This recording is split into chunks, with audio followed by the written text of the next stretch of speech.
Oke, baik ya, selamat berjumpa lagi dengan Bapak di sini. Kali ini kita akan membahas tentang persamaan Bernoulli. Nah, mungkin ada yang sudah pernah mendengar atau ada yang pemula baru mendengar kali ini ya tentang persamaan Bernoulli ini. Ya, kenapa namanya persamaan Bernoulli? Karena yang mencetuskan tentang ini dulu bernama Daniel Bernoulli ya, sejarahnya gitu. Dia itu orang Swiss ya. Tapi lahirnya di Belanda kalau nggak salah. Ya tinggal di googling aja Daniel Bernoulli gitu ya.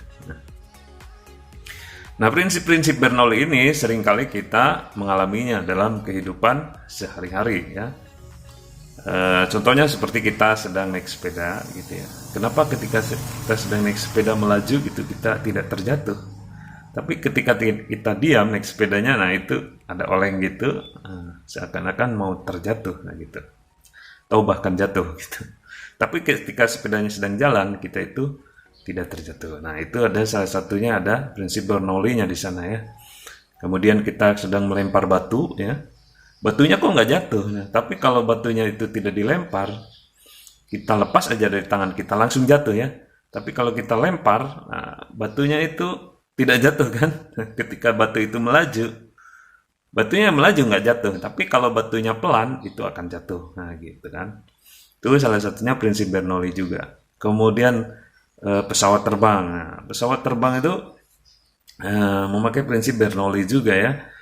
Jadi ketika dia kecepatannya tinggi ya, otomatis nggak akan terjatuh. Makanya ketika kita mau lepas landas gitu dari bandara, dia harus mencapai kecepatan tertentu yang sangat cepat gitu ya. Ada langsung naik seperti helikopter. Helikopter kan ada baling-balingnya gitu. Kalau pesawat terbang komersil biasa kan harus dengan kecepatan tertentu dulu baru dia lepas landas naik gitu kan. Nah, jadi dengan kecepatan yang tinggi dia tidak jatuh kan gitu. Sama dengan kita melempar batu dengan kecepatan yang adanya sebuah kecepatan ketika sedang kita melempar batu, batunya nggak jatuh. Tapi kalau batunya itu pelan, dia jatuh kan. Sama dengan pesawat, kalau terbangnya sangat pelan, dia jatuh karena dia memiliki berat, gitu ya, memiliki massa. Nah, kenapa itu terjadi ya? Karena prinsip Bernoulli ini. Banyak sekali ya, contohnya prinsip Bernoulli seperti alat penyemprot ya, alat penyemprot obat nyamuk gitu. Ketika disemprotkan kok zat cair itu naik ke atas kemudian menyembur. Kemudian pada karburator sepeda motor juga seperti itu. Lama-lama bensin di dalam tangki itu habis ya, tersembur ke bagian mesin. Nah, itu karena salah satunya adanya prinsip asas Bernoulli ini. Kemudian apalagi banyak ya. Pada venturimeter, tahu venturimeter nggak? Alat untuk mengukur kecepatan aliran zat cair ya, mungkin ada di PDAM ya. Kemudian ada tabung pitot ya, alat untuk mengukur kecepatan aliran gas. Banyak lah pokoknya kalau disebutkan satu persatu. Nah, kenapa itu semua terjadi? Nah, tadi sudah dikatakan itu adalah prinsip-prinsip asas Bernoulli yang berlaku dalam kegiatan kehidupan kita sehari-hari yang sering kita alami ya. Nah, Bernoulli mengatakan bahwa ketika tekanan tahu tekanan ketika tekanan itu tinggi, pasti sebuah keadaan itu akan memiliki kecepatan yang rendah. Jadi singkatnya begini, ketika kecepatan itu tinggi, maka tekanan akan rendah.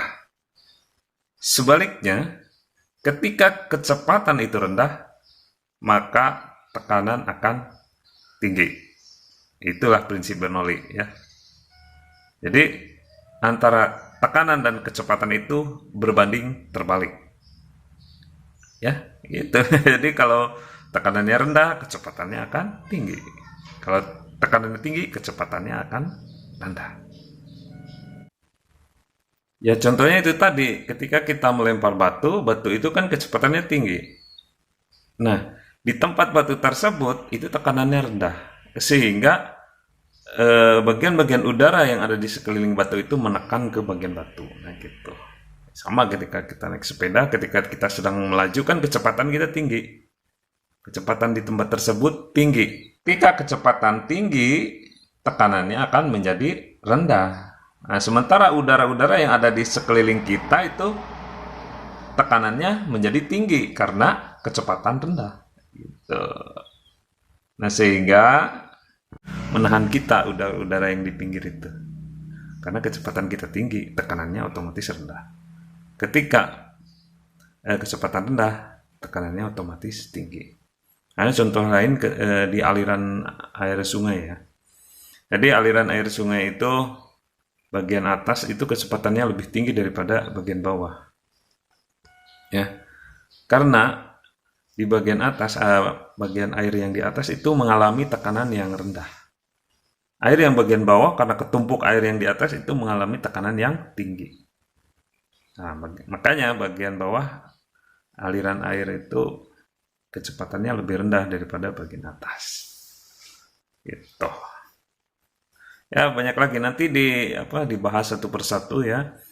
Ada gaya angkat pada pesawat, itu juga ada pembahasannya khusus ya, nanti ada rumusnya tersendiri. Kemudian ada venturimeter ya, alat untuk mengukur aliran zat cair, aliran fluida ya. Kemudian nanti ada alat penyemprot, dibahas tersendiri, ada karburator juga. Ada prinsip kerjanya bagaimana ya. Jadi karburator itu ada bagian atasnya itu dikondisikan bagian atas dari karburator itu kecepatan aliran fluidanya tinggi sehingga tekanannya menjadi rendah. Dan bagian bensin di bawah karburator itu tekanannya tinggi sehingga naik ke atas dan tersembur ke mesin. Nah gitu. Itu juga yang terjadi pada alat penyemprot obat nyamuk ya, seperti itu ya. Nah, jadi cairan yang bagian bawah dari obat tersebut itu naik ke atas dan tersembur keluar gitu loh. Karena fluida yang di atas itu kecepatannya tinggi. Kecepatan tinggi, tekanan jadi rendah. Yang di bawah kecepatan rendah, tekanannya jadi tinggi sehingga air naik ke atas dan tersembur. Sama dengan penyemprotan minyak wangi juga seperti itu. Jadi ketika kita menyemprotkan minyak wangi yang ada di dalam wadah itu tersemprot ke tubuh kita. Nah, itu adalah prinsip-prinsip asas Bernoulli yang terjadi di sana. Nah, tapi ada beberapa yang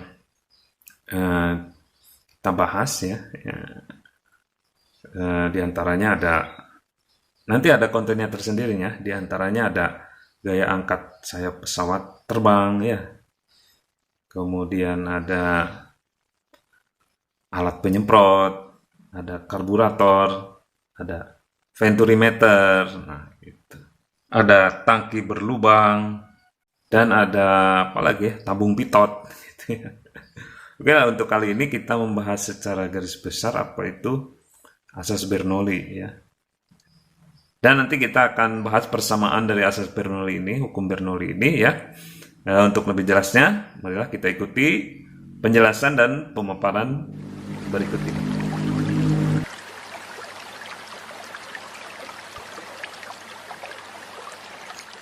Oke ya, sambil kita bayangkan laju air yang ada pada sungai ini. Jadi, air yang sedang mengalir pada sungai ini, itu ada bagian bawahnya, ada bagian atasnya.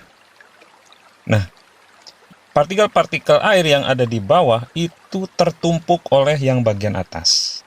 Tentu saja, air yang di bawah itu mengalami tekanan yang lebih besar dibanding dengan air yang di atas. Itulah dua keadaan. Di bawah sebagai keadaan yang pertama, di atas sebagai keadaan yang kedua. Dibalik juga boleh, di atas keadaan yang pertama, di bawah keadaan yang kedua, sama aja. Sekarang kita bayangkan di bawah sebagai keadaan yang pertama, di atas sebagai keadaan yang kedua. Nah, di bagian bawah terjadi tekanan, terjadi juga energi kinetik, terjadi juga energi potensial. Begitu juga di bagian atas. Nah, kalau dijumlahkan seluruhnya antara tekanan, energi kinetik, dan energi potensial, di bagian bawah itu akan sama dengan di bagian atas. Nah, itu maksud dari persamaan Bernoulli ini. Nah, gitu.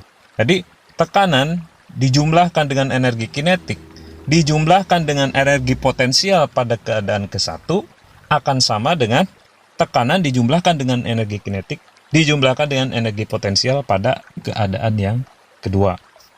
Itu maksudnya. Jadi ada kelebihan dan kekurangan masing-masing di setiap tempat. Gitu. Misalkan begini, di bagian bawah itu memiliki tekanan yang besar. Makanya dia kecepatannya kecil. Gitu. Di bagian atas itu memiliki tekanan yang kecil. Makanya dia kecepatannya lebih cepat daripada yang bawah. Jadi ada kelebihan dan kekurangan masing-masing di dua tempat tersebut. Makanya tidak akan ada bedanya kalau keduanya dijumlahkan, kedua keadaan, baik itu potensinya, baik itu energi kinetiknya, baik itu tekanannya, dijumlahkan semuanya bagian atas dan bagian bawah itu akan sama. Gitu. Itu yang dimaksud dengan konstan di sini ya. Jadi itu makanya persamaannya adalah tekanan dijumlahkan dengan energi kinetik, dijumlahkan energi potensial sama dengan konstan. Keadaan ke-1 akan sama dengan keadaan kedua. Makanya kalau diuraikan rumusnya menjadi P1 plus setengah rho Pi1 kuadrat plus rho GH1 sama dengan P2 plus setengah rho Pi2 kuadrat plus rho GH2. Di P1 sebagai tekanan yang di keadaan pertama, setengah rho Pi1 kuadratnya adalah energi kinetiknya, kemudian rho GH1-nya adalah energi potensialnya untuk di keadaan yang kedua, yang pertama ya. Kemudian untuk di keadaan yang keduanya adalah P2 sebagai tekanan yang ada di keadaan yang kedua plus setengah rho Pi2 kuadrat itu sebagai energi kinetik pada keadaan yang kedua dan plus rho GH2 itu sebagai energi potensial pada keadaan yang kedua. Gitu ya. Jadi persamaan Bernoulli ini adalah sebuah persamaan yang menunjukkan ya intinya sih sebenarnya ini kekekalan energi mekanik juga ya. Itu. Jadi setiap keadaan itu sebetulnya sama menurut teori ini, menurut ilmu ini. Ya memang dalam kenyataannya juga seperti itu. Ya sebenarnya teori itu harus sama dengan kenyataan. Gitu. Jadi kalau misalkan ada yang bilang teori saja gitu. Ya mungkin itu yang ngomongnya teori saja. Tapi materi yang diucapkannya itu pasti sesuai dengan kenyataan, gitu kan? Karena teori itu adalah hasil kajian dari fakta yang ditemukan, gitu. Kalau misalkan ada yang bilang teori, gitu, ya mungkin itu kepada orang yang ngomongnya, gitu. Misalkan kita ada yang khutbah di mana gitu, ada yang ceramah, itu hanya bisa ceramah saja, ngasih tahu orang aja atau mana yang baik, mana yang enggak gitu kan, suka ngasih fatwa gitu. Teori, prakteknya mah dia juga enggak. Nah, itu kan kita berbicara orang yang menyampaikannya, bukan berbicara teori tersebutnya. Gitu ya. Tapi kalau teori tersebut dipraktekkan ya hasilnya mesti akan sesuai dengan faktanya. Misalkan kita harus berpuasa, tapi orang yang membicarakan puasa itu nggak puasa, makanya orang ada yang nyebutin teori itu terhadap orang yang ngomongnya. Tapi terhadap materinya itu benar, kalau kita berpuasa itu akan sehat gitu ya. Kalau kita berpuasa itu badan kita lebih sejuk kan gitu kan. Nah teorinya benar dengan kenyataannya gitu. Kalau ada yang bilang teori, ya itu nggak nyambung, mungkin dia sedang membicarakan orang yang mendakwahnya, bukan materinya gitu. Wah ini malah ngelantur ke sana ya. Oke ya. Jadi di sini si Bernoulli ini sedang mengajarkan kita bahwa setiap keadaan itu sama saja. Kalau kita tahu peran kita masing-masing, apa yang sudah digariskan oleh Sang Maha Pencipta gitu ya terhadap kita, kita akan selalu bersyukur dan kita akan selalu enjoy karena kita paham kita mempunyai peran masing-masing ya, gitu. Jadi di dalam peran kita itu, di dalam posisi kita itu ada kelebihan dan ada kekurangan masing-masing di setiap posisi gitu, di setiap kejadian orang. di setiap takdir yang dilalui oleh setiap titik makhluk. Nah, gitu. Ya gitu ya. Kita hubungkan materi ini dengan kompetensi inti gitu. Kompetensi inti yang ke satu kan. Oke, itu ya ngelanturnya, atau memang ya memang ada hubungannya. Memang harus berhubungan dan memang berhubungan gitu. Semua ilmu pengetahuan itu akan berhubungan dengan religiusitas ya, apa ya. Makanya channel ini temanya adalah saintis religius. Nah, seperti itu ya. Mudah-mudahan kalian bisa paham ya dengan pemaparan ini. Ataupun kalau ada yang kurang paham ya bisa kalian hubungi secara japri atau kalian komen di bawah ini. Kalaupun ada yang tidak setuju, ya boleh di japri ya. Kita diskusi yang lebih positif untuk menghasilkan pemahaman yang lebih presisi. Gitu ya. Oke, itu pembahasan untuk persamaan asas Bernoulli ya. Kita coba gunakan persamaan ini di dalam mengerjakan soalnya. Oke, langsung saja kita ke soalnya. Ini dia soalnya ya. Kita baca dulu. Sebuah pipa horizontal mempunyai luas 0,1 meter persegi pada penampang pertama dan 0,05 meter persegi pada penampang kedua. Laju aliran dan tekanan fluida pada penampang pertama adalah 5 meter per sekon dan 2 kali 10 pangkat 5 Newton per meter persegi. Jadi itu adalah diketahui berturut-turut kecepatan dan tekanannya. Kecepatannya 5 meter per sekon dan tekanannya 2 kali 10 pangkat 5 Newton per meter persegi pada penampang yang pertama ya. Jika massa jenis fluida yang mengalir adalah 0,8 gram per cm kubik, jadi nanti ini yang 0,8 gram per cm kubik dijadikan kilogram per meter kubik dulu ya. Ya nanti.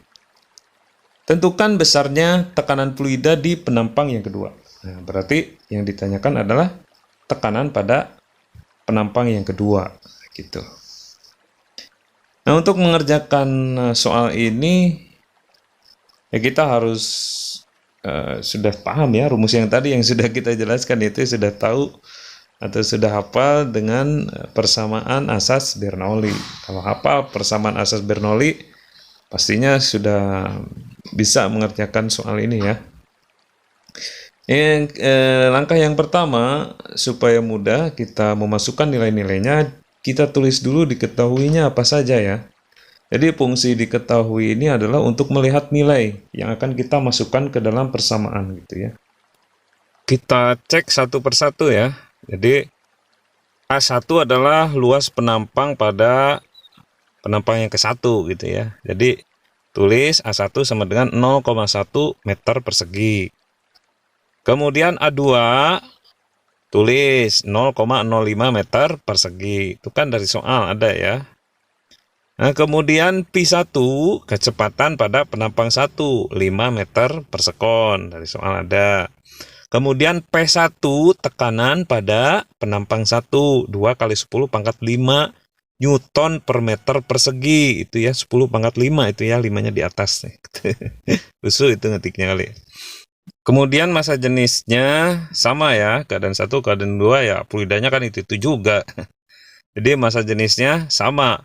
Massa jenis di keadaan 1 dan massa jenis di keadaan kedua yaitu 0,8 gram per cm kubik. Kalau dijadikan kilogram per meter kubik itu 800 kilogram per meter kubik. Kemudian H1 itu sama dengan H2 ya. Sama dengan 0 karena posisinya horizontal. Jadi ketinggian 1 dengan ketinggian 2 itu 0, posisinya horizontal sama gitu ya. Nah, untuk menyelesaikan soal ini ya langsung saja ya, kita masukkan nilai-nilai yang sudah diketahui tersebut, dimasukkan ke dalam persamaan asas Bernoulli. Namun sebelumnya kita harus cari V2 dulu, karena V2-nya belum ada ya. Untuk mencari apa ini yang ditanyakan P2, itu harus diketahui dulu V2-nya. Nah, V2 ini dicari dengan persamaan kontinuitas ya. Kita sudah pelajari kemarin ya, ada kontennya. Persamaan kontinuitas itu kan persamaannya A1 dikali V1 sama dengan A2 dikali V2. A1-nya kan ada tuh 0,1 ya. V1-nya ada 5. A2-nya ada, V2-nya dihitung ya.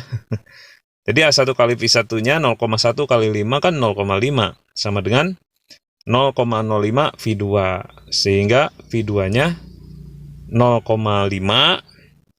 dibagi 0,05 ya. Hasilnya 10 meter per sekon. Jadi V2-nya sudah ketemu 10 meter per sekon. Oke, sudah lengkap ya. Kita masukkan ke persamaan Bernoulli-nya ya. P1 plus setengah rho 1 Pi1 kuadrat plus rho 1 GH1 sama dengan P2 plus setengah rho 2 Pi2 kuadrat plus rho 2 GH2. Kita ganti P1-nya dengan 200.000 ya. Karena P1-nya kan 2 kali 10 pangkat 5 ya. Jadi 200.000.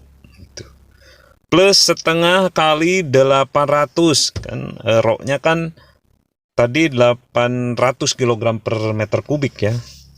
Nah, sudah kita jadikan 800 kg per meter kubik. Itu dari 0,8 gram per centimeter kubik. Oke. Jadi, ulangi lagi. 200.000 ditambah setengah kali 800 rho-nya ya. Kemudian dikali 5 kuadrat.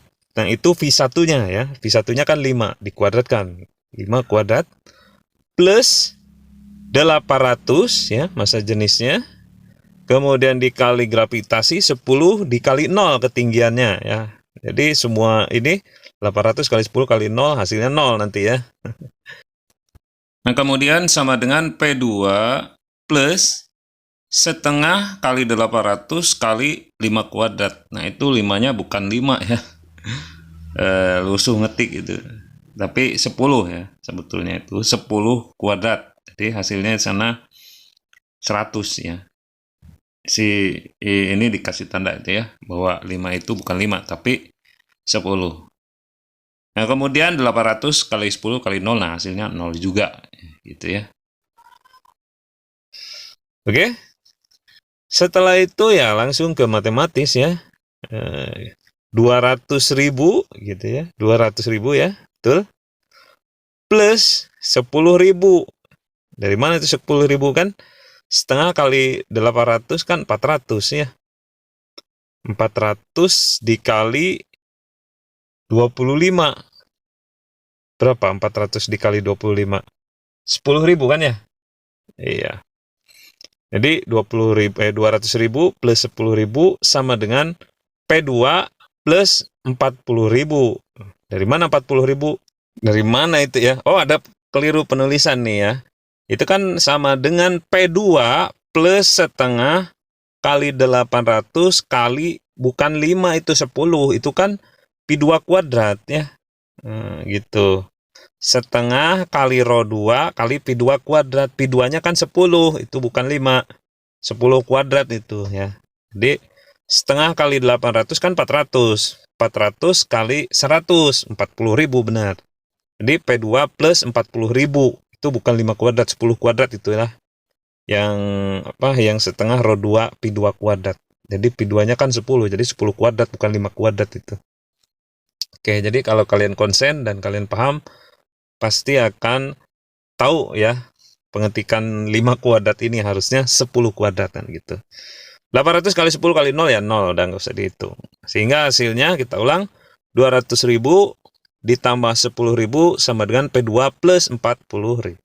Sehingga P2-nya adalah 210.000 dikurangi 40.000. Hasilnya 170.000 Newton per meter persegi. Atau 1,7 kali 10 pangkat 5 Newton per meter persegi. Itu hasilnya ya, untuk tekanan yang kedua. Baik, itu ya untuk contoh soalnya. Mudah-mudahan contoh soal ini bisa membantu pemahaman tentang materi persamaan Bernoulli ini. Apabila ada yang belum paham, seperti biasa ya, japri lewat WA, lewat Telegram, atau kalian komen di bawah ini. Itu saja untuk kesempatan kali ini. Mohon maaf apabila banyak kekurangannya. Bapak doakan kalian dimudahkan segala urusannya dan sehat selalu. Wabillahi taufik wal hidayah. Wassalamualaikum warahmatullahi wabarakatuh.